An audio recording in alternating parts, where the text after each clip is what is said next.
Hello, my good friends, and welcome. Today I want to talk about factoring trinomials when the leading coefficient is 1. And factoring is one of these topics in high school math that shows up a lot and gives students a lot of stress and anxiety. If you're like me, maybe you were taught to factor by guessing and checking. Just think about how it might go together and then try a bunch of things and see which one works out. It's not very effective. I'd like to teach you an effective, certain way of factoring trinomials when the leading coefficient is 1. So get some paper and some pencil and let's begin.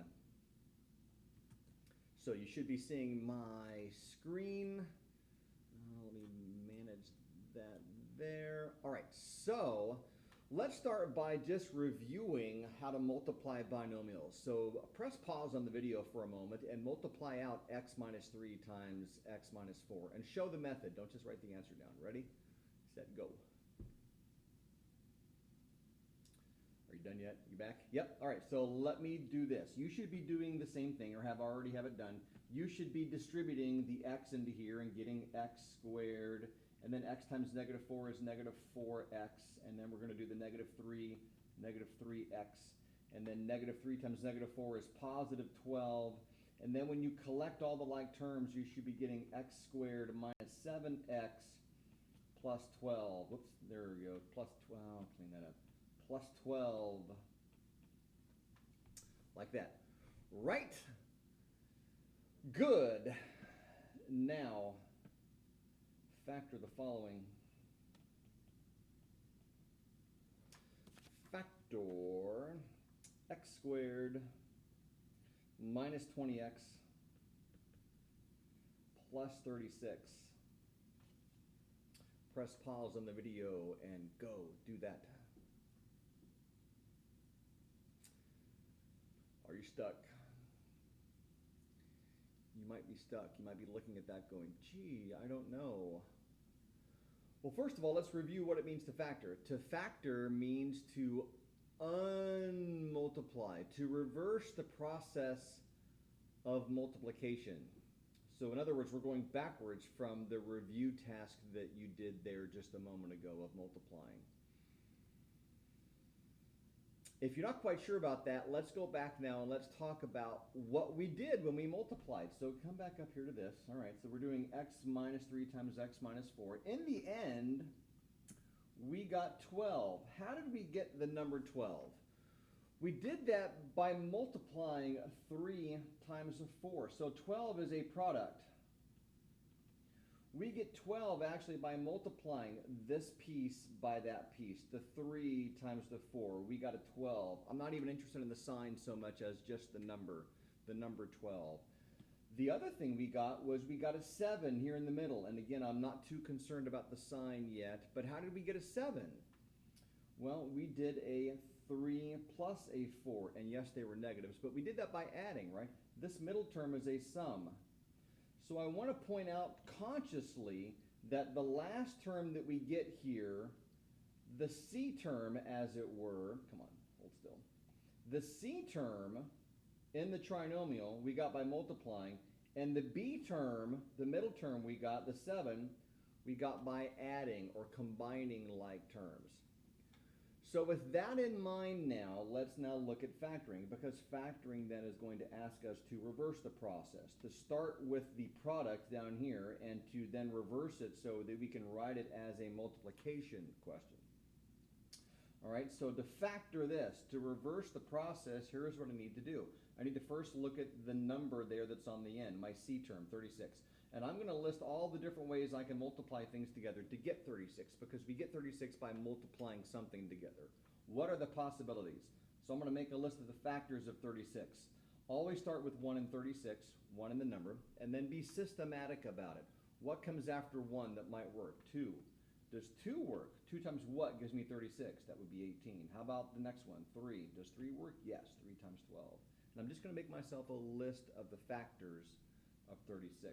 Does 4 work? Yes, 4 times 9. Does 5 work? No, 5 does not multiply into 36, so move on. 6, does 6 work? Yes, 6 times 6. And so now that I've got a repeat I know that I'm finished. Or if I were to start to get something else like 9, I've already got 9 in the list, so I wouldn't do that. I know that I'm finished now at this point.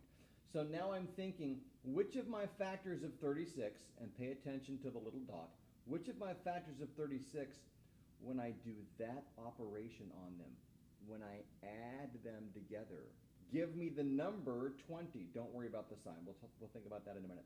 Which of these factors over here, when I add those numbers, gives me the number 20? And hopefully you can see quite quickly that the answer then is 2 and 18. 2 and 18 add together to give you 20. So those are the factor pairs that I need. So I'm going to open up my parentheses. Notice that I don't just start from the left and work all the way to the right in one sweep like if I was writing a sentence. I start by just doing my binomials. And since my leading coefficient is 1, it's a 1 here on the x. I'm going to put an x in the first position on both of those binomials.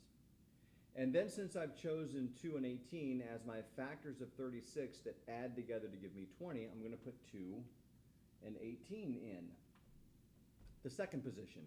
And now I have to think about the sign. Last but not least, I'll think about the sign. How do I combine or add these together? Because remember, we get the middle term by adding the like terms. How do I get this middle term to be a negative 20 when I have a 2 and an 18? What do the signs have to be here in between? Is that a positive or a negative that goes right there? Is that a positive or a negative that goes right there? How do I get a negative 20 when I add? You should see that I get that by doing subtraction for each of those. And that's my answer. There it is. It's factored. Now, that wasn't hard, was it? There was no guessing or checking involved in that. If you wanted to check it, you could. I'm certain that that's the answer because I know how to do the multiplication to get the thing we started with. To get the product, I know how we multiply things. I know the concept of how that would work out in the end. But if you wanted to check it yourself, you could check it just by multiplying it out. Let's just double check. X times x, that's x squared. X times negative 18 minus 18x. Negative 2 times x, negative 2x. Negative 2 times negative 18, positive 36. And can you see right there that if I combine negative 18x and a negative 2x, that I get a negative 20x? Yeah, so it works. That's fine. You think you got it? Let's try another one. Factor x squared minus 11x plus 24. Press pause on the video. See if you can do this one on your own without my help. Okay, hopefully you're back. Were you successful? Let's see. I'll do it myself and I'll talk out loud. Here's what I need to do. I need to figure out factors of 24 that when I add them give me 11. So I'm going to say 24 over here and I'm going to start my list. 1 times 24. Now I don't even really have to do the full list. You could if you wanted to. What I'm looking for though is I'm looking for those that when I add them, because this sign is positive, I have to add factors of 24 that give me the number 11. Do 1 and 24 add together to give me 11? No, they add together to give me 25, so that's not what I want. So I'm just going to keep going on my list. What's next? 2 times 12. When I add those together, do I get 11? No, I get 14, so keep going. 3 times 8. Haha, there we go. 3 times 8 adds together to give me 11. So I would do then an x in the first position, an x there, and then I would do a 3 and an 8. And how do I get a negative 11 when I add them? They would have to both be negative. Now, a word of advice here. You've got to pay attention to all the signs, but you have to do it in the proper time. What if this, I'll change the problem here for just a minute. What if this problem had been a positive 11? And a positive 24, what would have changed? Not much, except how would I have gotten a positive 11? It would have had to have been a positive 3 and a positive 8 in there like that. So you have to kind of separate in your mind working with the numbers in terms of what you do with the numbers and then what you do with the signs, and they tell you different things. All right? How about this one? New question. Factor x squared plus 16x plus 36. Press pause in the video, try that one. Okay, are you back? Did you get 2 and 18? No, doesn't work. Because I have to be adding those factors together to give me 16, and 2 and 18 do not add together to give me 16. They add together to give me 20. That was the things for this one. Are you stumped? Good. You are right to be stumped. What does that mean when you're stumped? It's not working out. What does that mean? You've somehow done something wrong? No, not on this one. You need to understand what it means. So let me talk you through it. So I'm going to do factors of 36. I'll list them again just for giggles. 1 times 36, 2 times 18, 3 times 12, 4 times 9, 6 times 6. Okay. Now, I'm thoughtful about how these pieces have to go together. I have to add them to give me the number 16. Which pairs here, when I add them, give me 16? None of them. Just to explain what I mean, okay? 1 and 36 add together to give me 37. 2 and 18 add together to give me 20. 3 and 12 add together to give me 15.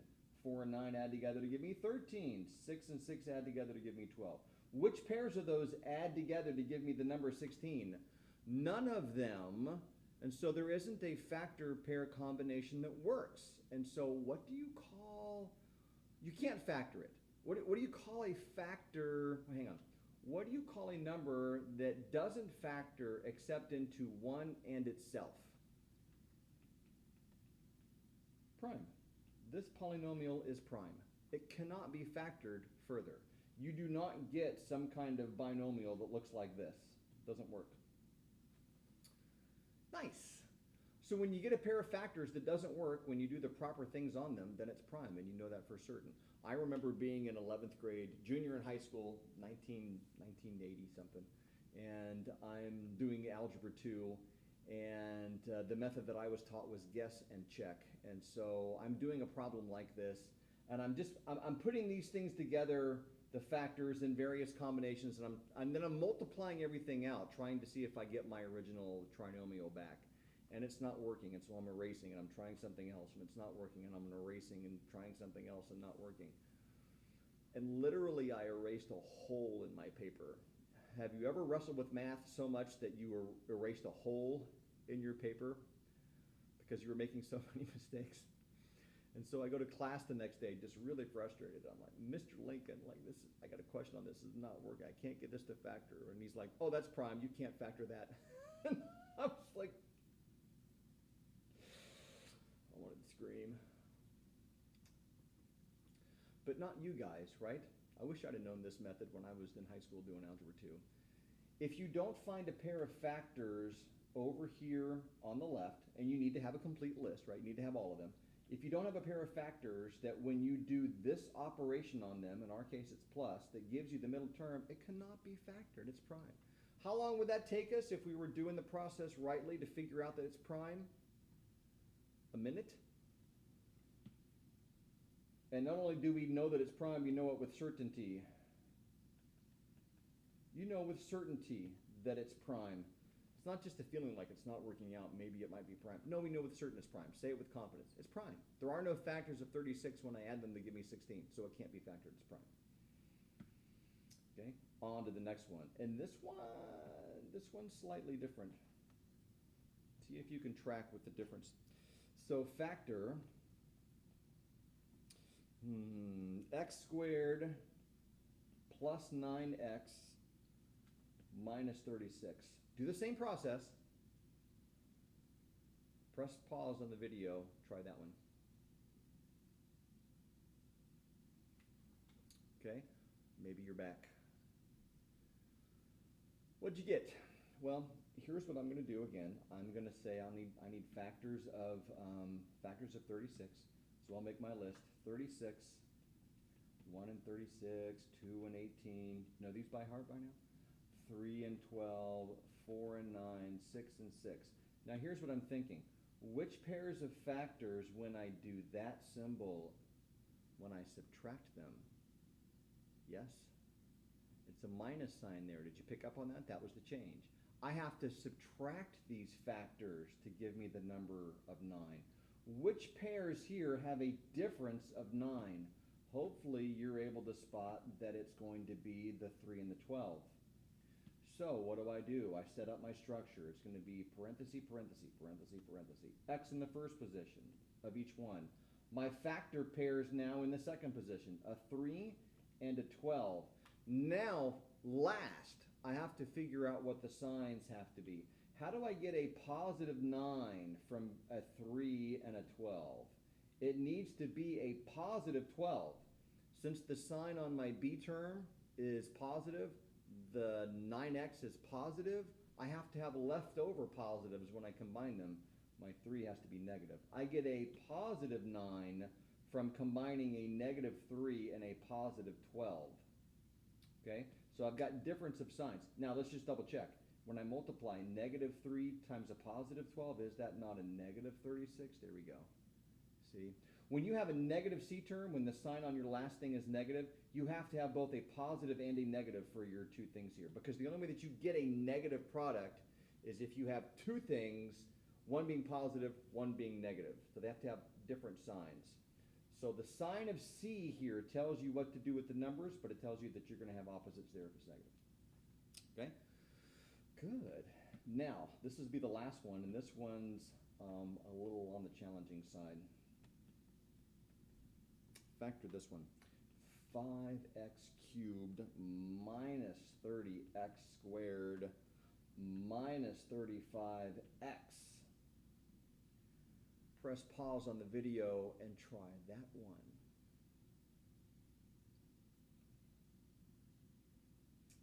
Okay, are you back?